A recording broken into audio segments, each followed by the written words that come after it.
Well,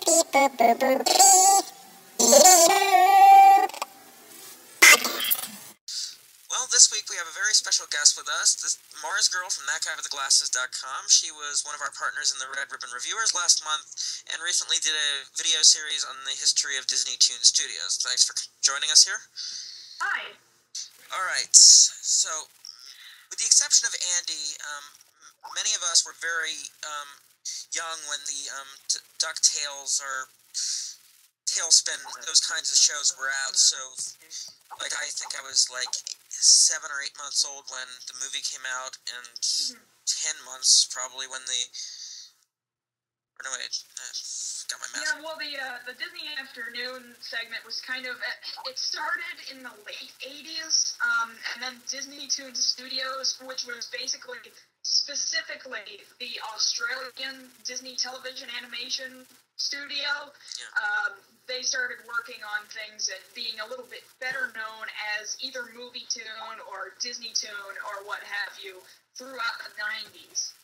Yeah, because for most people, I know, in the Disney circles, when we think of Disney Toon Studios, we think of the cheapquels, which were these direct-to-video sequels, whose budgets were slashed all over the place, and yeah, I can't say the stories on any of them were particularly great either.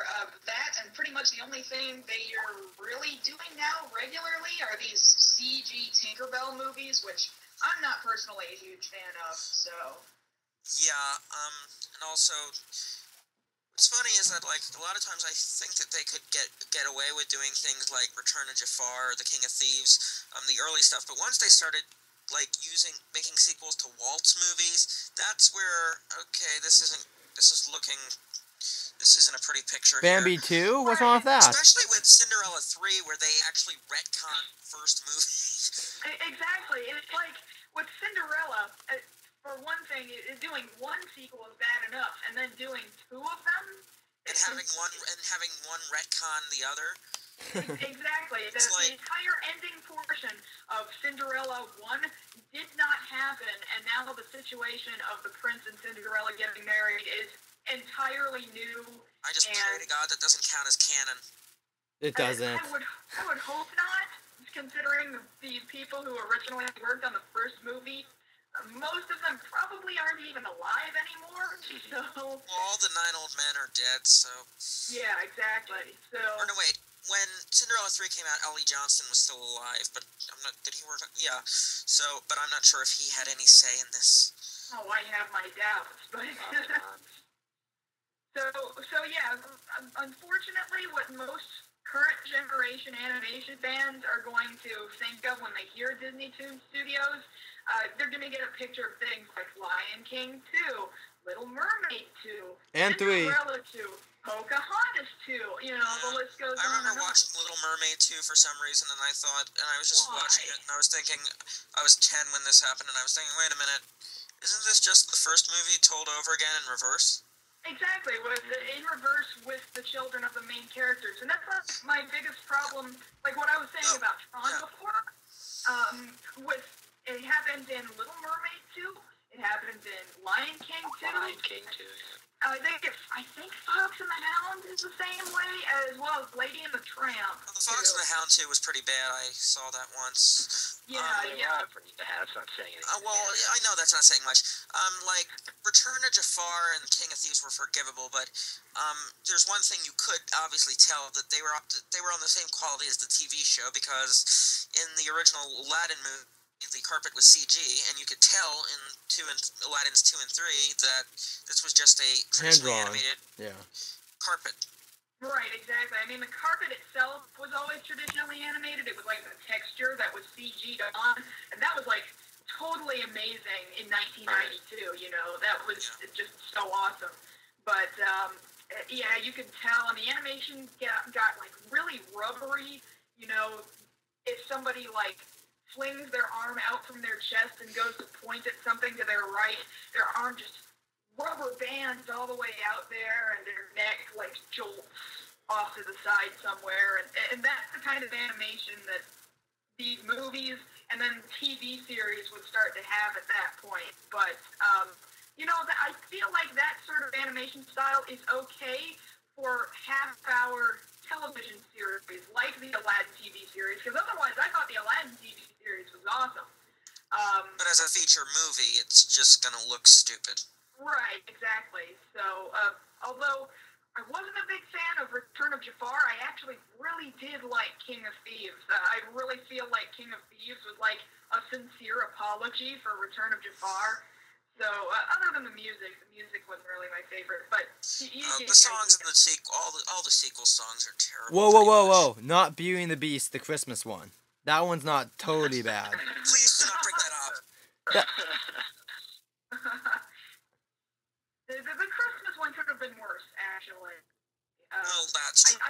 I did not bring that one up in my review, mostly because the nostalgia chick, Lindsay Ellis, I think last year did a review of that movie. Yeah, and I just didn't feel like, it had already been done before. Besides, in fairness, that actually looks kind of more feature quality, though.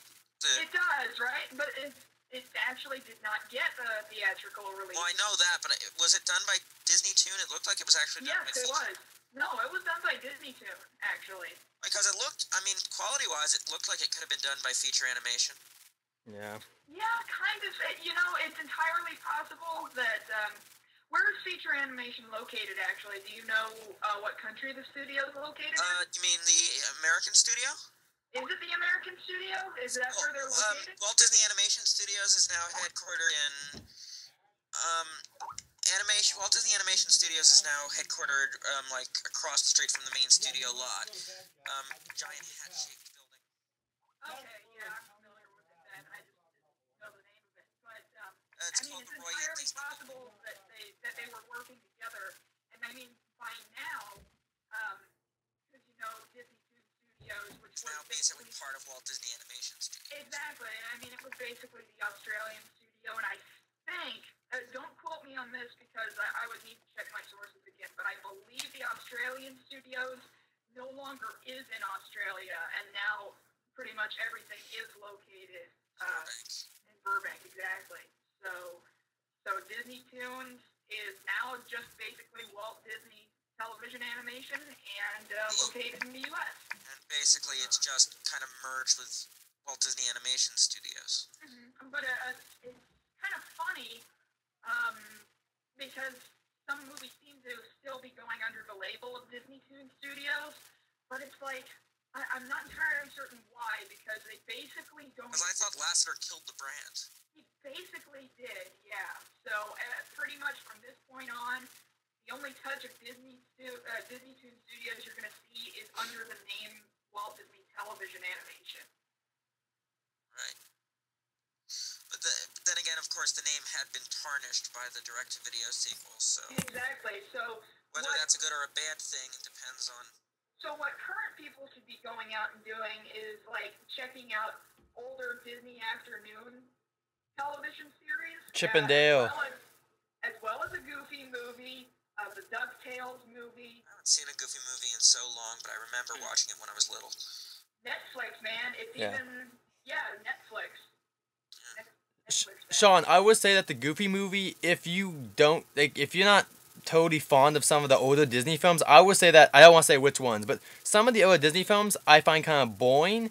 I like the Goofy movie. I'm not gonna say which ones because I don't want hate mail, but those ones that I like Seven Dwarfs and Pinocchio, so I'm good. But I think the Goofy movie isn't that bad. It actually has a good story, good morals, and funny. The Goofy movie's bad. I have fond memories of it. No, I'm just saying that, I watched it when I was about 6. I would just say that it's actually on my top 20 Disney movies over a lot of classics, people would say, because I feel it has actually more thought into it than a lot of the classics fairy tales where it's just, I'm gonna rescue you for the 5th time. It's from my memories of it, it was very closely examination of Goofy as a father and Max, the rebellious son. It came to me at just about the right time. I was a year or two younger than what Max is portrayed as in that movie. I don't think I was quite in high school yet, but Max wants to go to this party with this girl, Roxanne, that he's really been crushing on for like the entire school year. And then she finally says, hey, let's go to that party. And he's like, sweet, I'm going to go to this party now that school's let out.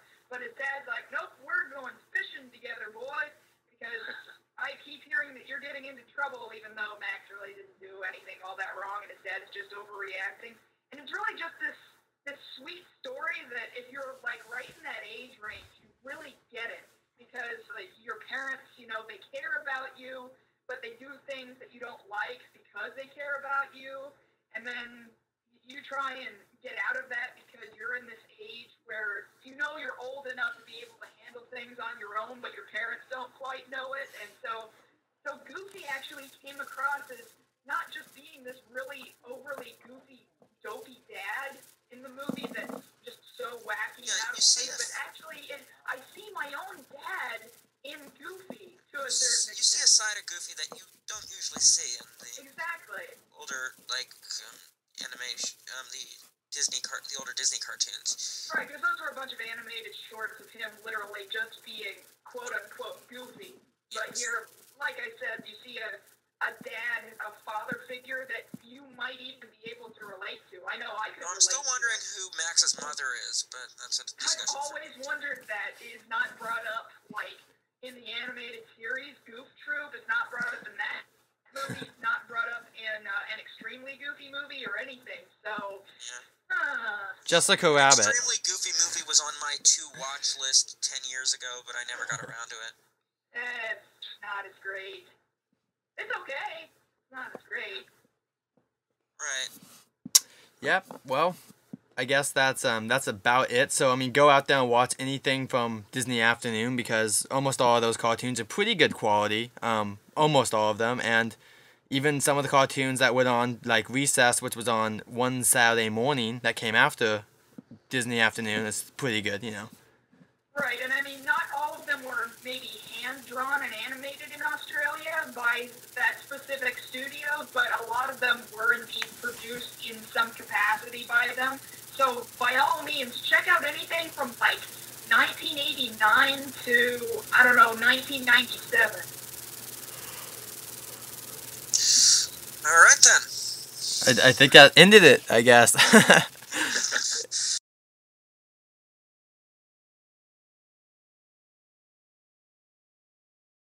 Joining us tonight. Thanks, Caitlin. Yeah, thank you very much. You can check out her videos at marzgurl.wordpress.com or thatguywiththeglasses.com. And Go. Also visit our website at miceatworkpodcast.webs.com or our blog at blog.miceatworkpodcast.webs.com. You can also visit our Twitters at I am scmouse, twitter.com/scmouseatwork. Jared is twitter.com/jareddragon. Ian is twitter.com/firebolt413. I frequently post the potential segments for the show on my Twitter, so. And I'm also just recently joined Formspring, so you can ask me questions about the show or anything else there at formspring.com/scmouseatwork. It's on the Thank you for website. listening and have a magical week. Okay, that's it.